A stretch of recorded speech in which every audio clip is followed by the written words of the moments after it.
I was 24 years old when I started working for Harvey Weinstein in 1998.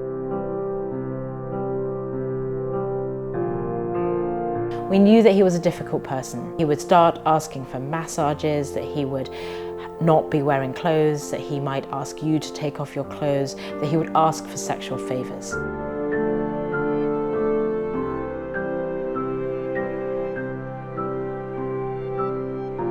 It wasn't a case where, oh, he was just trying to flirt with me, and if I said no, he would leave me alone. There had been force there. There had been a near rape.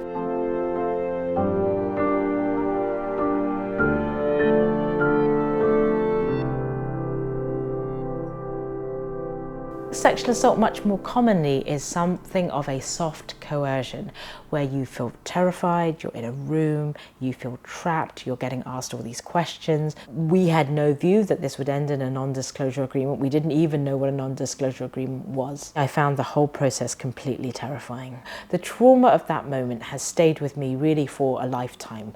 But then the trauma of the NDA, of having a group of senior lawyers, negotiate such an oppressive contract with two young women, a contract that not only bans us from seeing doctors, lawyers, therapists, but even takes the names of our nearest and dearests and holds them over us as a form of collateral. I mean, I think that's beyond evil. I wish that we understood more about trauma. I think in many ways, even now, we still have a limited knowledge of how trauma works, better than before, but we're still, I think, as a human race, trying to figure that out.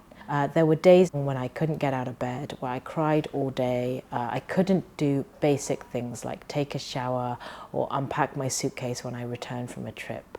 I felt exhausted all of the time. I felt that there was a weight that I just couldn't lift, and no matter how much I tried, I couldn't find happiness in the things that used to give me joy.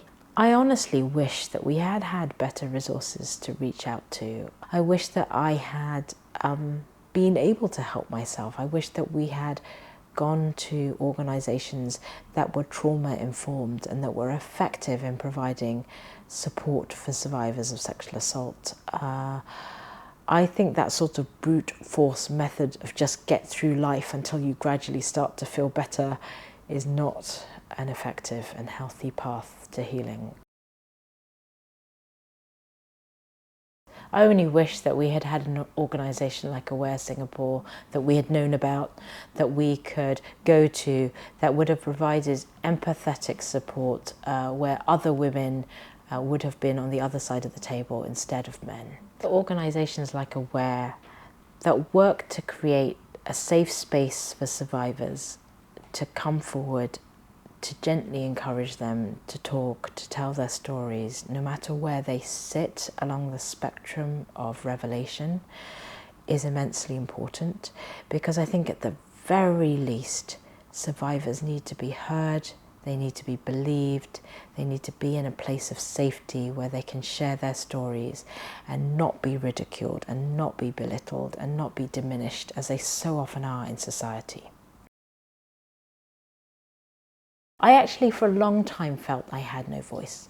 Harvey took away my voice, the NDA took away my voice. It has been both humbling and empowering to realise that my story and my voice has value and has been able to be used as a way of helping people. The thing that gives me the most hope is when I go into classrooms and I talk to young people about their social emotional learning and where they are in a journey to discuss topics like consent and body autonomy and even sexual assault.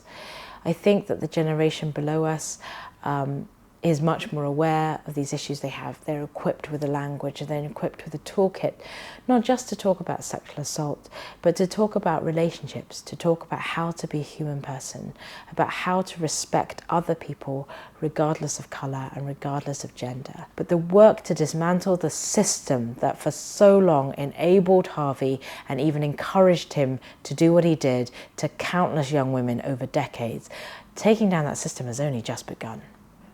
And know that for myself as a survivor, I'm grateful from the bottom of my heart for people like you. thank you for being that safe space, and please carry on being a safe space indeed.